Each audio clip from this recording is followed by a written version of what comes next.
Airport authority की team के द्वारा आज अग्निशमन कार्यालय राज कैंपस में एक ट्रेनिंग का आयोजन किया गया। यह ट्रेनिंग आज से 15 दिनों तक चलेगी, जिसमें यह बताया जाएगा कि अगर एयरपोर्ट पर कभी आग लगने जैसी कोई घटना घटती है तो उससे कैसे बचा जा सकता है। तो मुख्य उद्देश्य ये था कि आप लोगों को सिखाया गया है, बिल्कुल मॉडर्न तरीके से स्पेशलाइज्ड है, सिर्फ गतिमान वायुयानों के लिए स्पेशलाइज्ड है, उसके लिए वैसा बनाया गया है ताकि यदि कोई वो सारी मशीनरी को की गई उस हिसाब से और डिजाइन भी किया गया। तो आपको सीखना है, आने वाला दिनों में बहुत सारी चुनौतियों का सामना करना पड़ेगा, बहुत सारी चुनौतियां होगी। आप ट्रक में जैसे है आग लग गई और मोशन में भी है, वो हो सकता है वैसा। आप इस सब चीज़ों को यदि जानेंगे बेहतर ढंग से तो आप पहले से अलर्ट रहेंगे, भाई अपना रेडी करके रखो, कुछ भी हो सकती है। तो जो रिस्पांस टाइम 2 मिनट के कारण, तो मैं कह रहा हूँ कि रिस्पांस टाइम आपका जो है सो आधा मिनट का हो, 30 सेकंड का हो, 35 सेकंड का हो, 40 सेकंड का हो। हमको कीर्तिमान स्थापित करना, हमको मिनिमम टाइम में मैक्सिमम आउटपुट देना है। ये वहाँ पर ऐसा रिएक्ट नहीं कर पाएंगे, आपका आउटपुट नहीं हो पाएगा, आपका परफॉर्मेंस बेहतर नहीं हो पाएगा। इसलिए यहाँ पर आपको रखा गया है, बुलाया गया है ताकि ज़्यादा से ज़्यादा कुमार नाम इनका, और आपका कितना साहब है, और इन्होंने बेहतर ढंग से पिछला बताया था, हम लोगों ने इसमें डिस्कस भी किया था। आप अभिजीत कुंडू जी हैं, और मैं एक सवाल इनसे पूछा था कि भाई ये स्टैटिक बॉडी है, कोई पहले आग लगती है स्टैटिक बॉडी, फर्स्ट टेंडर हम लोग के पास भी है, लेकिन अभी तक स्टैटिक बॉडी में आप आग बुझाते रहे। लेकिन वो सिविल एविएशन में तो घटना ही होती है, इसका कोई तय सीमा समय नहीं होता है, लेकिन इससे बचने के लिए हमको पहले तैयारी होनी चाहिए। कोई भी आपदा आती है, कोई भी घटना होती है, उसके पूर्व तैयारी करने का एक प्रोसेस है, और उसको बेहतर ढंग से कैसे निपटें इसके लिए हम लोग मॉक ड्रिल कर रहे हैं, सैद्धांतिक ट्रेनिंग दे रहे हैं और व्यवहारिक ट्रेनिंग भी दे रहे हैं। मनोज कुमार नट, जिनको ये निर्देश हुआ है कि दरभंगा हवाई अड्डा पर प्रस्तुत करनी है फायर कर्मी को, और इनका मूल काम रहेगा कि गतिमान वायुयानों में यदि इस तरह के दुर्घटना होती है, यदि आग लगती है तो उससे कैसे सुरक्षित ढंग से बचाया जा सके। इसी के संबंध में यहाँ पर सैद्धांतिक और प्रैक्टिकल दोनों ट्रेनिंग होगी। सैद्धांतिक ट्रेनिंग यहाँ पर की जा रही है, प्रैक्टिकल ट्रेनिंग एयरपोर्ट पर होगी, और उसके एक्सपर्ट आए हुए हैं, बिल्कुल स्पेशलाइज ट्रेनिंग इन लोगों को दी जा रही है। यद्यपि ये सारे जो अग्निकर्मी हैं सभी ट्रेंड हैं, लेकिन सिविल एविएशन के मामले में जो हम लोग को एयरक्राफ्ट है उसके संबंध में स्पेशलाइज ट्रेनिंग दी जा रही है, ताकि किसी प्रकार का हादसा हो तो बहुत ही मिनिमम समय में मैक्सिमम आउटपुट दे सके, रिस्पांस टाइम बेहतर होनी चाहिए। तो सर क्या यहाँ ट्रेनिंग दिया जा रहा है इन लोगों को?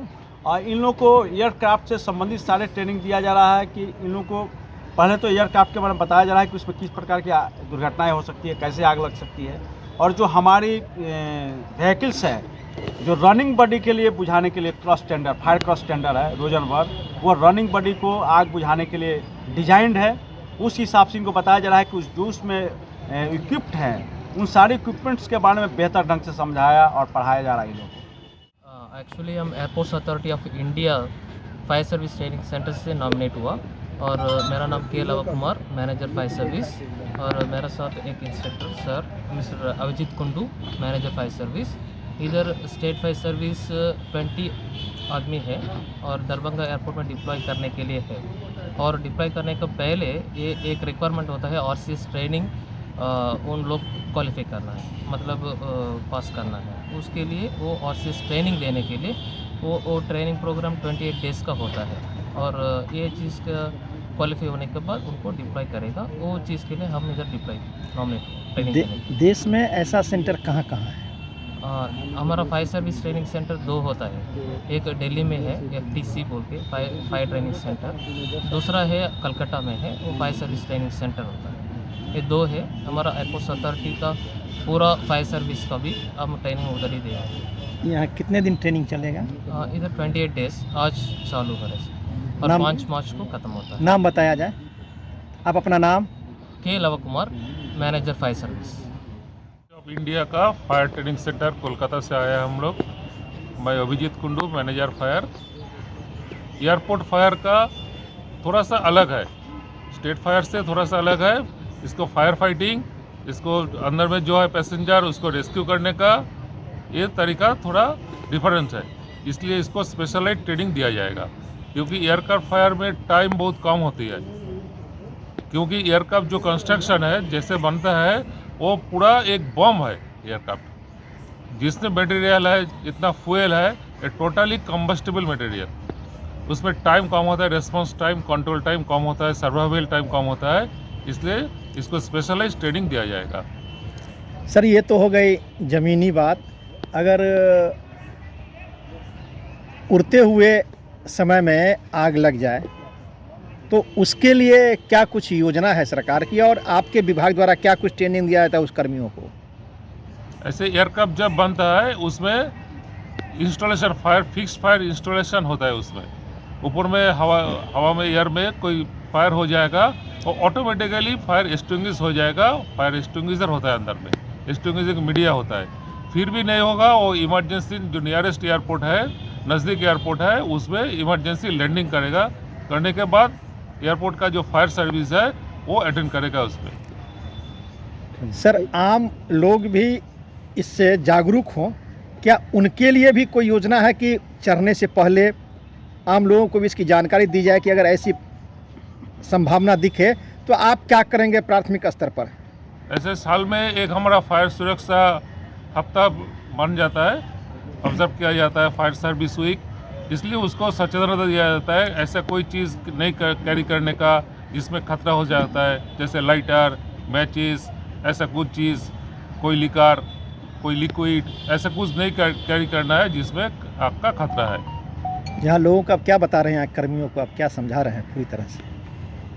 ये समझ रहा है कि एयरक्राफ्ट के इतना खतरा है, उसे कंस्ट्रक्शन का, उसका जो सामान है, उसका कार्गो है, वो टोटली कंबस्टिबल मटेरियल, इसलिए इसको सचेतनता और ट्रेनिंग का जरूरत है। आप कहाँ से आए हैं sir? Kolkata fire training centre. उसका नाम है रोशन बार बफलो, ये एक RIV भी बोल सकता है। ये एक्चुअली ऑस्ट्रिया का मेक है। ये इसका कीमत करीबन 5 करोड़ होता है। ये इसमें मल्टीपर्पज़ चीज़ होता है, और आग लग गया तो खड़ा रह के भी फायर फाइट कर सकता, मूविंग में भी कर सकता, और उसको मैक्सिमम स्पीड वगैरह है, रिस्पॉन्स टाइम के हिसाब से डिज़ाइन भी हुआ है।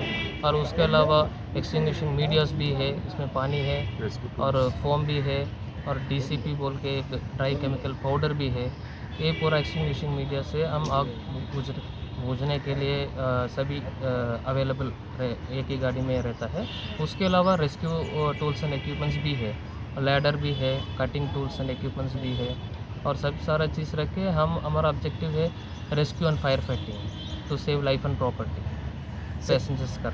कितने व्हीकल्स, एक व्हीकल्स दिया गया हुआ है? एक्चुअली एयरपोर्ट्स अथॉरिटी से एक CFT इधर इश्यू किया है, और इंडियन एयरफोर्स का भी है गाड़ी, 2 गाड़ी, और दोनों मिलके ही कैटेगरी मेंटेन कर रहे हैं। इंडियन एयरफोर्स का फायर सर्विस है और स्टेट फायर सर्विस भी है। हाँ जी, थैंक यू।